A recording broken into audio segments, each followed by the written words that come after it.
নমস্কার আমার অনলাইন পরিবারের সবাই কেমন আছেন? আশা করছি সবাই ভালো আছেন, আমিও অনেক ভালো আছি। আমি আবার বেড়াতে চলে গিয়েছিলাম আমার ছোট পিসিমণিদের বাড়িতে। যার পরে আরেক পিসিমণি এসব খাবার নিয়ে এসেছিলেন। আমরা সবাই মিলে অনেক মজা করে খেলাম। ওই যে কাকা মিষ্টি খাচ্ছিল আমাদের দোকানের। আর কাকার সুগার অনেক বেশি, তারপরে উনি মিষ্টিটা অনেক পছন্দ করেন, এই জন্য একটু খাচ্ছিলেন আর কি। তারপরে আমরা খাওয়া দাওয়া করে বের হলাম ছোট পিসিমণিদের বাড়ির পাশেই কীর্তন আর ভগবত পাঠ হচ্ছিল। সেইখানে আমরা গিয়েছিলাম, আমি আর পিসিমণি একটু শুনলাম পাঠটা, অনেক সুন্দর লেগেছে আসলে। আর যে প্রভু পাঠ করছিলেন উনি পিসিমণিদের বাড়িতেই থাকেন, ভাড়া থাকেন আর কি।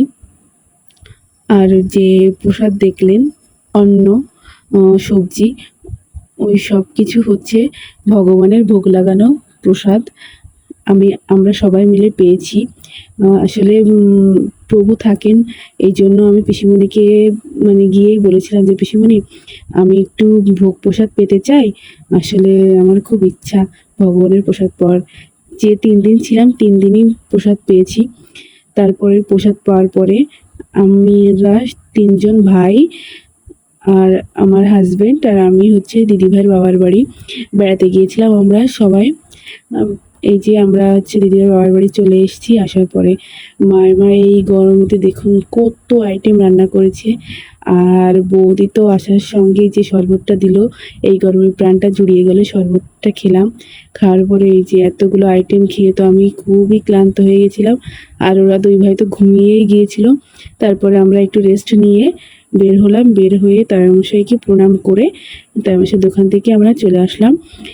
আর দিদিভাইদের বাড়ির পাশেই এই ঝাপার বর নামে এই জায়গাটা আর কি। অনেক সুন্দর, দেখুন চারিপাশটা কত সুন্দর। এখানে খুবই সুন্দর বাতাস হচ্ছিল। আর এই জায়গাটা অনেক সুন্দর। এখানে ড্রামের উপরে এই ব্রিজটা তৈরি করা, ভালো লাগে এখানে যেতে আমার। আমরা সবাই এখানে একটু গিয়ে ঘুরে তারপরে বাড়িতে চলে আসলাম। পরের দিন সকালবেলায় প্রসাদ পাওয়ার ভিডিওটা আর করা হয়নি। যাই হোক, প্রসাদ এই পাশে পিসিমণি তখনও পাচ্ছিল, কিন্তু প্রসাদের ভিডিওটা করতে আর কি ভুলে গেছিলাম আর কি। তারপরে প্রসাদ পাওয়ার পরে এই পিসিমণিটা এসেছিলেন প্রভুর কাছে এই। তারপরে প্রভু ওনাকে এই যে গান শেখাচ্ছেন, কিভাবে কি করতে হয় না করতে হয় শেখাচ্ছেন। আর প্রভুর কণ্ঠ অনেক সুন্দর, উনি অনেক সুন্দর ভজন কীর্তন করেন। শুনে তো আমার খুবই ভালো লেগেছে আসলে। আর আমার এমনিতেও ভগবানের যে কোনো গান শুনতে খুবই ভালো লাগে। আমি হয়তো বা গানের তেমন কিছু বুঝি না, কারণ আমি গান পারি না, কিন্তু তবুও আমার সবসময়ের জন্য ভগবানের যে গানগুলো আছে আর কি, ভজন বলেন, কীর্তন বলেন, তারপরে যেগুলো সবগুলো নাচে আর কি, সেগুলো আমার খুবই ভালো লাগে শুনতে। আমি যখনই গান শুনি তখনই আমি ওইগুলো শুনি, আমার শুনতে খুব ভালো লাগে। আর এমনি গানও শুনি, কম আর কি। যাই হোক, তো এই যে প্রভু এখন উনি, আমরা বললাম যে আপনি একটা ভজন করেন, তারপরে উনি একটা ভজন করছিলেন। আসলে পরিবেশটা এত সুন্দর হয়ে গেছিল। আর যেখানে ভগবানের কীর্তন হয় সেখানে তো পরিবেশটা আসলে একটা অন্যরকম সুন্দর হয়ে যায়।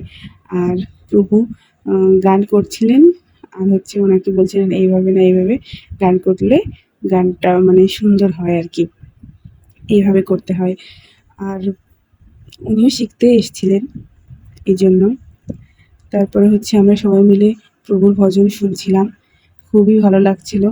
আসলে ভগবানকে স্মরণ করার মধ্যে যে সুন্দর একটা স্নিগ্ধতা, একটা মায়া, একটা ভালোবাসা, একটা অন্যরকম একটা আবেগ কাজ করে, সেটা আসলে সবাইকে তো বলে বোঝানো যাবে না। এটা যার যার নিজের নিজের অনুভূতি আর কি।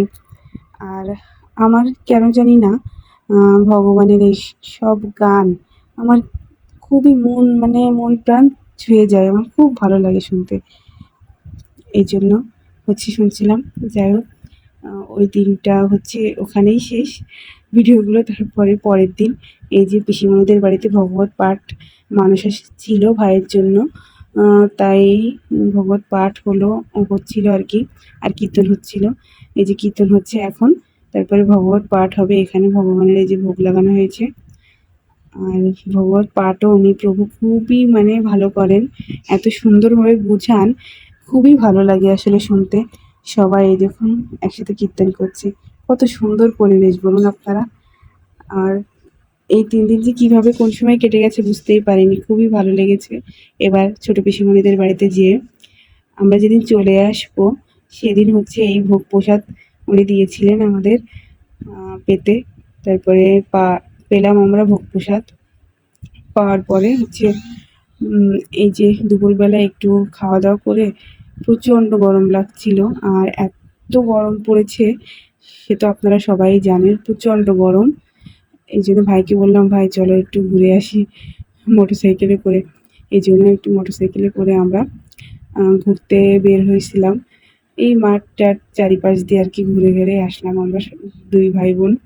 যাই হোক, তারপরে আমরা সন্ধ্যায় আর কি, আমার হাজব্যান্ড তো যেখানেই যাবে সেখানে একটা কাজ তার থাকেই, সে কাজ করে আসতে আসতে অনেকটা দেরি হয়ে গেছিলো।